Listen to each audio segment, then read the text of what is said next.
guys, and welcome back to my channel. If you guys are new here, my name is Colleen. In today's video, I'm partnering up with Lithe Lashes, and if you guys don't know who they are a Toronto-based lash brand that reached out to me recently and wanted me to try out their lashes for them, and I've been wearing them for almost a month now, and I have no regrets. They are one of my favorite lash brands, so I wanted to share them with you guys. They are cruelty-free and sustainable, and a lot of their packaging is completely recyclable. For the longest time, I have had difficulty finding a makeup routine that works for under my mask and stays on my face. Of course, with makeup, it is inevitable to get it on your mask, but it has been a little bit more of an easier ride for me after doing a few of these tips and tricks. So if you guys are interested on a mask makeup tutorial for any kind of acne scarring, or just when you want to really cover up and just have makeup on your face when you're wearing a mask, then just keep watching.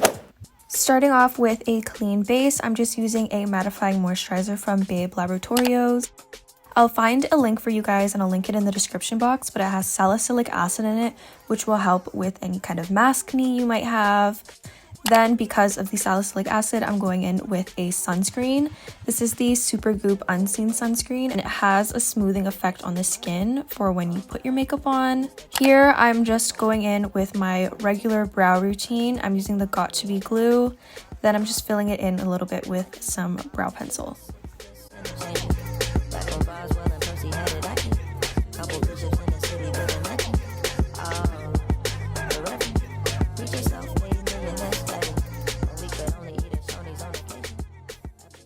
Once I've filled them in just a bit, I'm just going in with some concealer afterwards to just clean up the shape. I'm using the FitMe Concealer as well as an Urban Decay palette brush. It actually works really well with just like carving out my eyebrows and just making everything look nice and seamless. Then going in with my favorite primer. This is the Smashbox Photo Finish. And then I'm going in with a new sponge that I bought from Real Techniques, and it's their Powder Miracle Sponge. But I'm just patting down some loose powder on the face before I put on any kind of base makeup. And I think this is a really good hack to keep your face really matte throughout the day, because when there's a lot of moisture under your mask, you're just going to give yourself a little bit more of a chance of getting maskne. With this powder hack, if you do have drier skin, I would recommend with just setting it with some setting spray. This is my Maybelline FitMe Foundation. The key step is to use the foundation only where you really need it. This isn't really my shade, but once it marinates a bit, it does look a lot better. I'm using it really only on my scarring and just briefly. I feel like when I use too much foundation, especially under my mask, you're bound to getting left with smudging and makeup transferring on your mask. If you are using a more full coverage look, then make sure you're just using it in thin layers and then spraying it with some setting spray before the next layer. I do spot conceal on the darker spots that I have, so I'm using my Maybelline FitMe Concealer, and then I also used the Miracle Powder Sponge that I used earlier. I think this is my new favorite sponge because it doesn't absorb too much makeup, and it also just helps with the makeup to not move around when you're blending, so I think I kind of recommend this one over the orange one, but if you do try it, let me know how it works for you. So with my application for my concealer under my eyes, I only apply around the corners, so edging towards my nose and then towards my temples. It creates a more awake effect and gives you kind of like a facelift without getting an actual facelift. So I learned this from TikTok, and I'm sure a lot of you guys have seen this technique. Since it's sitting above your mask when you're wearing your mask, you're not going to get any kind of smudging of your makeup on your mask or on your face at all. You can kind of see here, it does just make me look more awake. I'm setting it with a pressed powder. I, for some reason, just don't like baking anymore. It really just makes my under eyes just look really caked up, and I really feel like the pressed powder just gets the setting that you need, and you're done. You can set it in throughout the day as well. Next up, we have the contour and the blush, and just adding the color back into our face.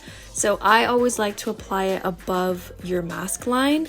So while this technique of applying the two on your cheekbones gives you an artificial facelift, kind of just like the concealer, we're also avoiding any kind of product rubbing onto our mask and then wasting product, and we don't want that. The bronzer that I'm using is from Vesca Beauty, and I'm just going up on my forehead and my temples.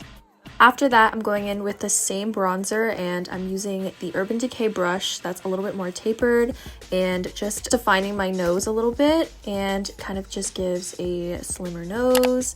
I'm using my favorite blush here, guys. This is Gingerly from MAC, and again, following above the cheekbones. I did start getting carried away with my blush.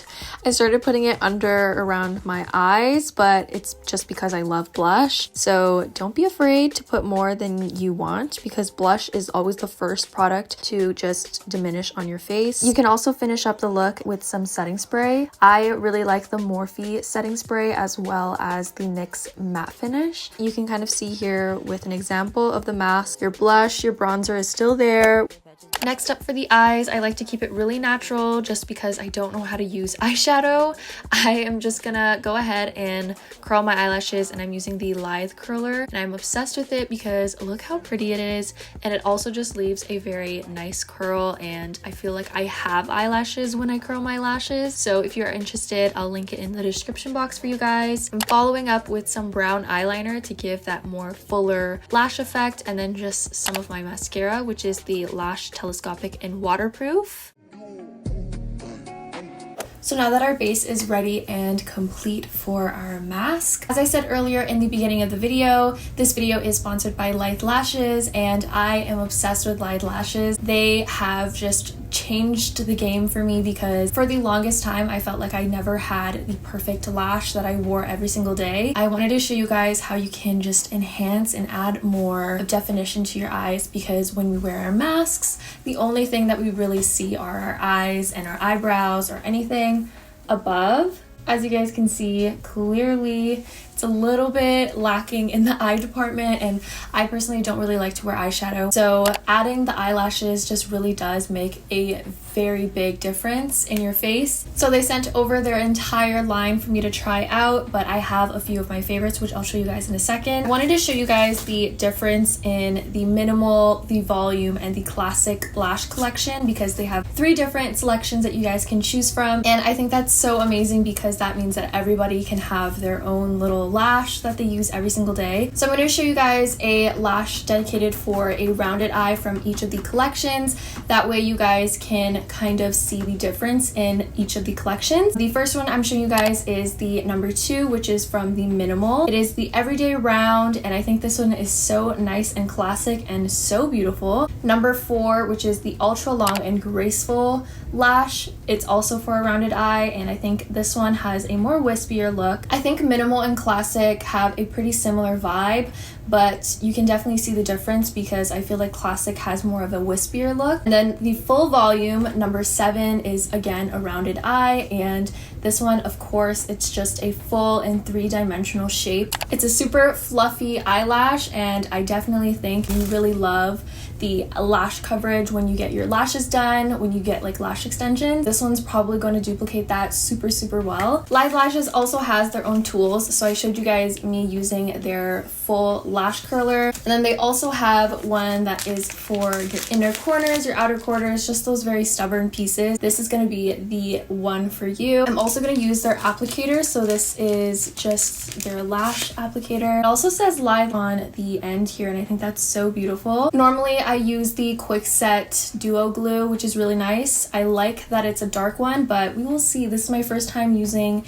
any kind of clear or white adhesive. So today I'm using my favorite pair, which is the number 6, and it's just a very natural and classic look. Very beautiful on the eyes. So just applying a thin layer of the glue, I am just going to go ahead and apply the lash onto the middle of my lash line first, then pulling in the outer corners, then my inner corner. And I feel like putting your lash onto your center part of your lash line first gives you more of a guideline of where you need to apply the lash.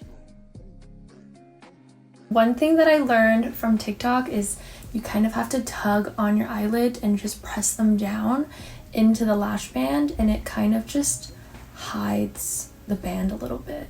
Now that the eyelash is on, you guys can really see the difference. Me modeling with one eyelash on. Okay.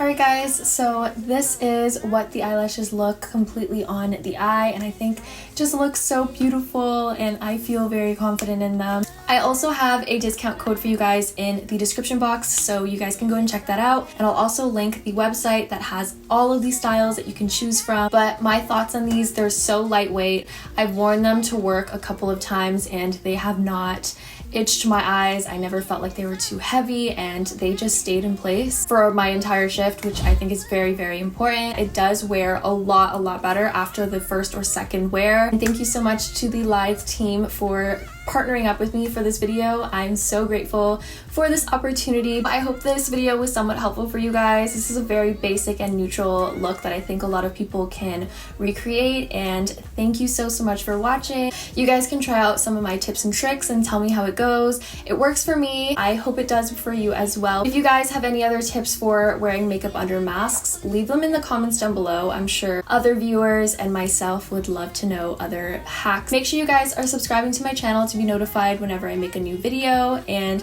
I come out with a video every Thursday, so I hope to see you guys there next week, and I will see you guys in my next one. Bye!